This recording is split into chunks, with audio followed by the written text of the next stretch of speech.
Hello everyone, this is Jafar tech Kannada ಸತ್ಯ ಮಾಹಿತಿಗಾಗಿ. ಸ್ನೇಹಿತರೆ, ನಮ್ಮ ಚಾನಲ್ಗೆ ಸ್ವಾಗತ. ಸ್ನೇಹಿತರೆ, ಇವತ್ತು ನಾವು ನಮ್ಮ ಒಂದು ಆಂಡ್ರಾಯ್ಡ್ ಫೋನ್ನಲ್ಲಿ ಯಾವ ರೀತಿ ನಮ್ಮ ಕಾಂಟ್ಯಾಕ್ಟ್ ನಂಬರ್ಸ್ಗಳನ್ನ ಎಲ್ಲ ನಂಬರ್ಸ್ಗಳನ್ನ ಒಮ್ಮೆಲೆ ಬೇರೆ ಫೋನ್ಗೆ ವರ್ಗಾವಣೆ ಮಾಡೋದು ಅಂತ ಚರ್ಚೆ ಮಾಡೋಣ. ಈಗ ನಾವು ಹೊಸ ಫೋನ್ನ ತಗೊಂಡಿದ್ದೀವಿ ಅಂದ್ಕೊಳ್ಳಿ, ಆ ಫೋನ್ಗೆ ನಾವು ಹಳೆ ಫೋನಲ್ಲಿ ಇರುವಂಥ ಎಲ್ಲ ನಂಬರ್ಸ್ಗಳನ್ನ ಆ್ಯಡ್ ಮಾಡಬೇಕಾಗಿದೆ. ಅಂಥ ಸಮಯದಲ್ಲಿ ಯಾವ ರೀತಿ ನಾವು ಮಾಡಬಹುದು ಅಂತ ಹೇಳ್ತೀನಿ. ಗೂಗಲ್ ಅಕೌಂಟನ್ನು ನೀವು ಈ ಗೂಗಲ್ ಅಕೌಂಟನ್ನು ಆ ಫೋನಲ್ಲಿ ನೀವು ಲಾಗಿನ್ ಮಾಡಿದರೆ, ನಿಮ್ಮ ಗೂಗಲ್ ಅಕೌಂಟಲ್ಲಿ ನೀವು ನಂಬರ್ಸ್ನ ಸೇವ್ ಮಾಡಿದರೆ ಆಟೋಮೆಟಿಕ್ಕಾಗಿ ಅದು ಆ ಒಂದು ಫೋನ್ಗೆ ಬರುತ್ತೆ. ಇನ್ ಕೇಸ್ ನೀವು ನಿಮ್ಮ ನಂಬರ್ಸ್ನ ಗೂಗಲ್ ಅಕೌಂಟಲ್ಲಿ ಸೇವ್ ಮಾಡಿಲ್ಲ ಅಂದ್ಕೊಳ್ಳಿ, ಡಿವೈಸಲ್ಲಿ ಸೇವ್ ಇದೆ ಅಥವಾ ಇನ್ಯಾವುದೋ ಕಾರಣಗಳಿಗಾಗಿ ನಿಮ್ಮ ಗೂಗಲ್ ಅಕೌಂಟನ್ನು ಆ ಫೋನಲ್ಲಿ ಹಾಕೋದಕ್ಕೆ ಆಗ್ತಾ ಇಲ್ಲ ಅಂದ್ಕೊಳ್ಳಿ, ಅಂಥ ಸಮಯದಲ್ಲಿ ನೀವು ಈ ನಂಬರ್ಸ್ಗಳನ್ನ ಗೂಗಲ್ ಅಕೌಂಟನ್ನು ಸಹಾಯವಿಲ್ಲದೆ ಯಾವ ರೀತಿಯೂ ಆ ಫೋನ್ಗೆ ಎಲ್ಲ ನಂಬರ್ಸ್ಗಳನ್ನ ಒಮ್ಮೆಲೆ ತಗೊಳ್ಳೋದು ಅಂತ ನಾನು ಹೇಳ್ತೀನಿ. ಅವು ಎಷ್ಟೇ ನಂಬರ್ಸ್ ಇರ್ಬೋದು, 500 ಇರ್ಬೋದು, 1000 ಇರ್ಬೋದು, ಎಷ್ಟೇ ನಂಬರ್ಸ್ ಇದ್ದರೂ ಕೂಡ ನೀವು ಒಂದೇ ಒಂದು ಕ್ಲಿಕ್ನಲ್ಲಿ ನೀವು ಒಂದೊಂದು ನಂಬರ್ನ ಸೆಂಡ್ ಮಾಡುವಂಥ ಅವಶ್ಯಕತೆ ಇಲ್ಲ. ಒಂದೇ ಒಂದು ಕ್ಲಿಕ್ನಲ್ಲಿ ಎಲ್ಲ ನಂಬರ್ಸ್ಗಳನ್ನ ನೀವು ಆ ಒಂದು ಫೋನ್ಗೆ ವರ್ಗಾವಣೆ ಮಾಡಬಹುದು. ಯಾವ ರೀತಿ ಅಂತ ನಾನು ಸಂಪೂರ್ಣವಾಗಿ ಹೇಳ್ತೀನಿ. ಹಾಗೆ ನಮ್ಮ ಚಾನಲ್ಗೆ ಮೊದಲು ಬಂದಿದ್ದರೆ ದಯವಿಟ್ಟು ನಮ್ಮ ಚಾನಲ್ನ ಸಬ್ಸ್ಕ್ರೈಬ್ ಮಾಡಿ ಮತ್ತು ಪಕ್ಕದಲ್ಲಿರುವಂಥ ಬೆಲ್ ಐಕನ್ನ ಪ್ರೆಸ್ ಮಾಡಿ ನಮ್ಮ ತಂತ್ರಜ್ಞಾನ ಆಧಾರಿತ ಬೃಹತ್ ಕುಟುಂಬದ ಸದಸ್ಯರಾಗಿ. ಸ್ನೇಹಿತರೆ, ಅದಕ್ಕಾಗಿ ನಿಮ್ಮ ಫೋನಲ್ಲಿ ಗೂಗಲ್ ಕಾಂಟ್ಯಾಕ್ಟ್ಸ್ ಆ್ಯಪ್ ಅನ್ನೋದು ಇರಬೇಕಾಗುತ್ತೆ. ನಿಮ್ಮ ಹತ್ರ ಇಲ್ಲ ಅಂದರೆ ನೀವು ಗೂಗಲ್ ಪ್ಲೇಸ್ಟೋರ್ನಲ್ಲಿ ಹೋಗಿಬಿಟ್ಟು ಗೂಗಲ್ ಕಾಂಟ್ಯಾಕ್ಟ್ಸ್ ಅಂತ ಒಂದು ಆ್ಯಪ್ನ ನೀವು ತಗೋಬೇಕಾಗುತ್ತೆ. ಆಲ್ಮೋಸ್ಟ್ ಎಲ್ಲ ಫೋನ್ಗಳಲ್ಲಿ ಇರುತ್ತೆ. ಇನ್ ಕೇಸ್ ನಿಮ್ಮ ಫೋನಲ್ಲಿ ಇಲ್ಲದೆ ಹೋದರೆ ಇಲ್ಲಿ ನೋಡಿ ತೋರಿಸ್ತೀನಿ ಯಾವ ರೀತಿ ಆ್ಯಪ್ ಇದೆ ಅಂತ. ಗೂಗಲ್ ಕಾಂಟ್ಯಾಕ್ಟ್ಸ್ ಅಂತ ಸರ್ಚ್ ಮಾಡಿದ್ದೀನಿ. ಇಲ್ಲಿ ನೋಡ್ಬೋದು ಈ ರೀತಿ ಒಂದು ಆ್ಯಪ್ ಇರುತ್ತೆ. ಇಲ್ಲಿ ನೋಡಿ ಅಪ್ಡೇಟ್ ಮಾಡಬೇಕಾಗಿದೆ. ನಾನು ಆಲ್ರೆಡಿ ಇನ್ಸ್ಟಾಲ್ ಮಾಡ್ಕೊಂಡಿದ್ದೀನಿ. ಇದ್ರ ಮೇಲೆ ಕ್ಲಿಕ್ ಮಾಡಿಬಿಟ್ಟು ನೋಡ್ಬೋದು ಈ ರೀತಿ ಸಿಂಬಲ್ ಇರುತ್ತೆ. ಸ್ನೇಹಿತರೆ, ಇಂಥ ಒಂದು ಆ್ಯಪ್ ಅನ್ನೋದು ನಿಮ್ಮ ಫೋನಲ್ಲಿದ್ದರೆ ಅದೇ ಗೂಗಲ್ ಕಾಂಟ್ಯಾಕ್ಟ್ಸ್ ಆ್ಯಪ್. ಇಲ್ಲಿ ನಾನು ಅಪ್ಡೇಟ್ ಮಾಡ್ತೀನಿ. ಅದನ್ನು ಮಾಡಿಬಿಟ್ಟು ನಿಮಗೆ ಓಪನ್ ಮಾಡಿಬಿಟ್ಟು ಯಾವ ರೀತಿ ಇಲ್ಲಿ ನಾವು ಈಸಿಯಾಗಿ ಕಾಂಟ್ಯಾಕ್ಟ್ ನಂಬರ್ಸ್ಗಳನ್ನ ವರ್ಗಾವಣೆ ಮಾಡಬಹುದು ಅಂತ ಹೇಳ್ತೀನಿ. ಇಲ್ಲಿ ನೋಡಿ ಓಪನ್ ಮಾಡ್ತಾ ಇದ್ದೀನಿ. ಮಾಡಿದ ನಂತರದಲ್ಲಿ ನಮ್ಮ ಫೋನಲ್ಲಿ ಇರುವಂಥ ಎಲ್ಲ ನಂಬರ್ಸ್ಗಳು ಇದು ತೋರಿಸ್ತಾ ಇದೆ.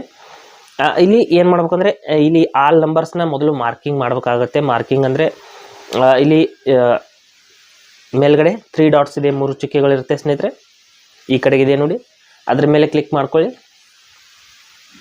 ಕ್ಲಿಕ್ ಮಾಡಿದ ನಂತರದಲ್ಲಿ ಇಲ್ಲಿ ಸೆಲೆಕ್ಟ್ ಆಲ್ ಅಂತ ಒಂದು ಆಪ್ಷನ್ ಬರುತ್ತೆ. ಅದರ ಮೇಲೆ ಕ್ಲಿಕ್ ಮಾಡಿಬಿಟ್ಟು ಎಲ್ಲ ನಂಬರ್ಸ್ಗಳನ್ನ ಸೆಲೆಕ್ಟ್ ಮಾಡ್ಕೊಳ್ಳಿ.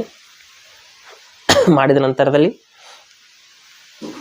ಇಲ್ಲಿ ಮೇಲ್ಗಡೆ ಶೇರ್, ಇಲ್ಲಿ ನೋಡ್ಬೋದು 859 ಕಾಂಟ್ಯಾಕ್ಟ್ ನಂಬರ್ಸ್ಗಳು ಸೆಲೆಕ್ಟ್ ಆಗಿರುವಂಥದ್ದು.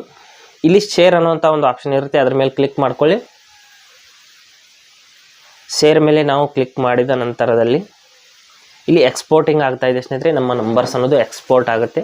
ಎಕ್ಸ್ಪೋರ್ಟ್ ಆಗಿ ಒಂದೇ ಒಂದು ಫೈಲ್ ರೆಡಿ ಆಗುತ್ತೆ. ನಿಮ್ಮ ಎಲ್ಲ ನಂಬರ್ ಸೇರಿಸಿ ಒಂದು ಫೈಲ್ ರೆಡಿ ಆಗುತ್ತೆ. ಇಲ್ಲಿ ನೋಡ್ಬೋದು VCF ಫೈಲ್, ವಿ ಕಾರ್ಡ್ಸ್ ಅಂತ ಒಂದು VCF ಫೈಲ್ ಅಂದರೆ ನಿಮ್ಮ 800 ಏನೋ 1000 ನಂಬರ್ಸ್ ಇರುತ್ತೆ, ಎಲ್ಲ ಸೇರಿಸಿ ಒಂದೇ ಫೈಲ್ ರೆಡಿ ಆಗುತ್ತೆ. ಇದನ್ನು ನಾವು ಯಾವುದಾದ್ರೂ ವಿಧಾನದ ಮೂಲಕ ಶೇರ್ ಮಾಡಬೇಕಾಗುತ್ತೆ. ಇಲ್ಲಿ ನೀವು ವಾಟ್ಸಪ್ ಮೂಲಕ ಶೇರ್ ಮಾಡಿಬಿಡಿ ಸ್ನೇಹಿತರೆ. ವಾಟ್ಸಪ್ನಲ್ಲಿ ಸ್ವಲ್ಪ ಬೇರೆ ಬೇರೆ ನಂಬರ್ಸ್ ಆಗುತ್ತೆ. ಅದಕ್ಕಾಗಿ ನಾನು ಬ್ಲೂಟೂತ್ ಮೂಲಕ ಆ ಒಂದು ಫೈಲನ್ನು ಶೇರ್ ಮಾಡ್ತಾ ಇದ್ದೀನಿ ನಿಮ್ಮ ಫೋನ್ ನಂಬರ್ಗೆ. ಇಲ್ಲಿ ಬ್ಲೂಟೂತ್ನಲ್ಲಿ ಶೇರ್ ಮಾಡೋದು ಎಲ್ರಿಗೂ ಗೊತ್ತು. ಆ ಏನು ಫೈಲ್ ರೆಡಿ ಆಗಿರುತ್ತೆ ಆ ಫೈಲನ್ನು ನೀವು ಬ್ಲೂಟೂತ್ ಮೂಲಕ ಇನ್ನೊಂದು ಫೋನ್ಗೆ ಶೇರ್ ಮಾಡ್ಕೋಬೇಕಾಗತ್ತೆ. ಶೇರ್ ಮಾಡಿದ ನಂತರದಲ್ಲಿ ಅಲ್ಲಿ ಒಂದು ಫೈಲ್ ಅನ್ನೋದು ಹೋಗುತ್ತೆ. ಅಲ್ಲಿ VCF ಫೈಲ್ ಅಂತ ಅದು ಒಂದು ಡಾಕ್ಯುಮೆಂಟ್ ಟೈಪ್ ಇರುತ್ತೆ. ಅದನ್ನು ಗೂಗಲ್ ಫೈಲ್ಸ್ ಆ್ಯಪ್ನಲ್ಲಿ ಹೋಗಿಬಿಟ್ಟು ಓಪನ್ ಮಾಡಬೇಕಾಗುತ್ತೆ. ಬೇರೆ ಫೈಲ್ಸ್ನಲ್ಲಿ ನಿಮ್ಮ ಫೈಲ್ ಮ್ಯಾನೇಜರ್ನಲ್ಲಿ ಹೋಗಿಬಿಟ್ಟು ಓಪನ್ ಮಾಡ್ಬೋದು. ಈ ರೀತಿ ಸಿಂಬಲ್ ಇರುವಂಥ ಆ್ಯಪ್ ಅದು ಕೂಡ ಗೂಗಲ್ ಫೈಲ್ಸ್ ಆ್ಯಪ್. ಅದು ಗೂಗಲ್ ಕಾಂಟ್ಯಾಕ್ಟ್ಸ್ ಆ್ಯಪ್, ಇದು Google files app. Google files app ಇಲ್ಲಾಂದರೆ ನೀವು ನಿಮ್ಮ ಫೋನಲ್ಲಿ ಇನ್ಸ್ಟಾಲ್ ಮಾಡ್ಕೊಳ್ಳಿ. ಪ್ಲೇಸ್ಟೋರ್ನಲ್ಲಿ ಹೋಗಿಬಿಟ್ಟು ಆ ಆ್ಯಪ್ನ ಓಪನ್ ಮಾಡಿಬಿಟ್ಟು ಈ ರೀತಿ ಒಂದು ಇಂಟರ್ಫೇಸ್ ಓಪನ್ ಆಗುತ್ತೆ. ಇಲ್ಲಿ ಡಾಕ್ಯುಮೆಂಟ್ ಅಂತ ಏನು ಆಪ್ಷನ್ ಇದೆ ಅಲ್ಲಿ ಹೋಗಬೇಕಾಗುತ್ತೆ.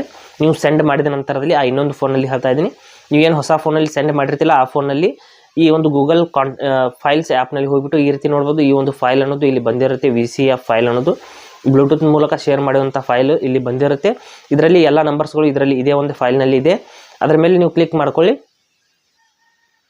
ಈ ಒಂದು ಫೈಲ್ನಲ್ಲಿ ನಿಮ್ಮ ಒಂದು 1000 ಇರ್ಬೋದು, 2000 ಎಷ್ಟೇ ನಂಬರ್ಸ್ ಇದ್ದರೂ ಬಂದಿರುತ್ತೆ. ಇದ್ರ ಮೇಲೆ ಈ ರೀತಿ ಕ್ಲಿಕ್ ಮಾಡಿದ ನಂತರದಲ್ಲಿ ಓಪನ್ ವಿತ್ ಗೂಗಲ್ ಇಲ್ಲಿ ನೋಡಿ ಓಪನ್ ವಿತ್ ಕಾಂಟ್ಯಾಕ್ಟ್ಸ್ ಅಂತ ಬರ್ತಾ ಇದೆ. ಇಲ್ಲಿ ಜಸ್ಟ್ ಒನ್ಸ್ ಅಂತ ನಾನು ಕ್ಲಿಕ್ ಮಾಡ್ಕೋತೀನಿ. ಮಾಡಿದ ನಂತರದಲ್ಲಿ ಇಲ್ಲಿ ಯಾವ ಅಕೌಂಟಲ್ಲಿ ಸೇವ್ ಮಾಡಬೇಕು ಅಂತ ಕೇಳ್ತಾ ಇದೆ. ನಿಮ್ಮ ಹೊಸ ಫೋನಲ್ಲಿ ನೀವು ಡಿವೈಸ್ನಲ್ಲಿ ಬೇಕಾದರೆ ಸೇವ್ ಮಾಡ್ಬೋದು. ಡಿವೈಸ್ ಅಂದರೆ ಫೋನ್ ಮೆಮೊರಿನಲ್ಲಿ ಸೇವ್ ಮಾಡ್ಬೋದು, ಅಥವಾ ಇನ್ಯಾವುದೇ ಗೂಗಲ್ ಅಕೌಂಟ್ನಲ್ಲಿ ಕೂಡ ಸೇವ್ ಮಾಡ್ಬೋದು. ನಿಮ್ಮ ಹೊಸ ಫೋನಲ್ಲಿ ಹೊಸ ಗೂಗಲ್ ಅಕೌಂಟನ್ನು ನೀವು ಮಾಡಿದ್ದೀರಾ ಅಂದರೆ ಅಲ್ಲೂ ಕೂಡ ಸೇವ್ ಮಾಡಬಹುದು. ಇಲ್ಲಿ ನಾನು ಡಿವೈಸ್ ಅಂತಲೂ ಸೇವ್ ಬೇಕಾದರೆ ನೀವು ಸೇವ್ ಮಾಡ್ಕೊಳ್ಳಿ. ನಾನೊಂದು ಗೂಗಲ್ ಅಕೌಂಟನ್ನು ಇಲ್ಲಿ ಸೇವ್ ಮಾಡಿದ್ದೀನಿ. ಗೂಗಲ್ ಅಕೌಂಟನ್ನು ಸೆಲೆಕ್ಟ್ ಮಾಡಿದ್ದೀನಿ. ಮಾಡಿದ ತಕ್ಷಣದಲ್ಲಿ ಇಲ್ಲಿ ನೋಡ್ಬೋದು ಮೇಲ್ಗಡೆ ನೋಟಿಫಿಕೇಷನಲ್ಲಿ ಇಂಪೋರ್ಟಿಂಗ್ ಕಾಂಟ್ಯಾಕ್ಟ್ ನಂಬರ್ಸ್ ಇಲ್ಲಿ ನೋಡ್ಬೋದು ಒಂದೊಂದಾಗಿ ಇಂಪೋರ್ಟ್ ಆಗ್ತಾಯಿದೆ. ಜಾಸ್ತಿ ಸಮಯ ತಗೊಳ್ಳೋದಿಲ್ಲ ಸ್ನೇಹಿತರೆ. ಒಂದು ನಿಮಿಷದಿಂದ 2 ನಿಮಿಷದ ಒಳಗಡೆ ಅಥವಾ ಒಂದು 10 ರಿಂದ 20-30 ಸೆಕೆಂಡ್ ಒಳಗಡೆ ನೋಡ್ಬೋದು. ಇಷ್ಟು ಸಮಯ ತಗೊಳುತ್ತೆ. 70% 74 ಆಯಿತು. 81 ಆಯಿತು 100% ಆಗೋದಕ್ಕೆ ಜಾಸ್ತಿ ಸಮಯ ತಗೊಳ್ಳೋದಿಲ್ಲ. ಅದೆಷ್ಟೇ ನಂಬರ್ಸ್ ಇದ್ದರೂ ಕೂಡ ನೋಡ್ಬೋದು ಫಿನಿಶ್ಡ್ ಇಂಪೋರ್ಟಿಂಗ್ ಫೈಲ್ಸ್ ಅಂತ ಬರ್ತಾ ಇದೆ. ಅಂದರೆ ಸಂಪೂರ್ಣವಾಗಿ ಆ ಫೈಲ್ನಲ್ಲಿ ಇರುವಂಥ ಕಾಂಟ್ಯಾಕ್ಟ್ ನಂಬರ್ಸ್ಗಳು ಆ ಡಿವೈಸ್ನಲ್ಲಿ ಇಂಪೋರ್ಟ್ ಆಗುತ್ತೆ. ಅಂದರೆ ಆ ಎಲ್ಲ 1000 ನಂಬರ್ಸ್ಗಳು ಯಾವ ಹೆಸರಿನಿಂದ ಇತ್ತು ಅದೇ ಹೆಸರಿನಿಂದ ಅಲ್ಲಿ ನಿಮ್ಮ ಫೋನಲ್ಲಿ ಸೇವ್ ಆಗಿರುತ್ತೆ. ಈ ರೀತಿ ಈಸಿಯಾಗಿ ತುಂಬಾ ಒಂದೇ ಒಂದು ಕ್ಲಿಕ್ ಮೂಲಕ ನಿಮ್ಮ ಒಂದು ಕಾಂಟ್ಯಾಕ್ಟ್ ನಂಬರ್ಸ್ಗಳನ್ನ ಬ್ಲೂಟೂತ್ ವಿಧಾನದ ಮೂಲಕ ಆಗಲಿ ಅಥವಾ ಇನ್ಯಾವುದೇ ವಿಧಾನದ ಮೂಲಕ ಶೇರ್ ಮಾಡ್ಕೋಬಹುದು. ಹಾಗೆ ಸ್ನೇಹಿತರೆ, ಕೊಟ್ಟರು ಮಾಹಿತಿ ಸಂಪೂರ್ಣ ಮತ್ತು ನಿರೂಪಣೆ ಮಾಡಿದೆ. ಶೈಲಿ ಉತ್ತಮ ಅಂತ ಅನಿಸಿದರೆ ವಿಡಿಯೋನ ಲೈಕ್ ಮಾಡಿ ಮತ್ತು ನಿಮ್ಮ ಸ್ನೇಹಿತರಿಗೂ ಕೂಡ ಶೇರ್ ಮಾಡಿ. ಹಾಗೆ ಇದ್ರ ಬಗ್ಗೆ ಸಮಸ್ಯೆಗಳು ಡೌಟ್ಗಳಿದ್ದರೆ ಕಮೆಂಟಲ್ಲಿ ಅವಶ್ಯವಾಗಿ ತಿಳಿಸಿ. ಮುಂದಿನ ವಿಡಿಯೋದಲ್ಲಿ ಮತ್ತೊಂದು ಹೊಸ ವಿಷಯದೊಂದಿಗೆ ಇದೇ ರೀತಿ ನಿಮ್ಮ ಮುಂದೆ ಬರ್ತೀವಿ. ಅಲ್ಲಿವರೆಗೂ ಟೇಕ್ ಕೇರ್.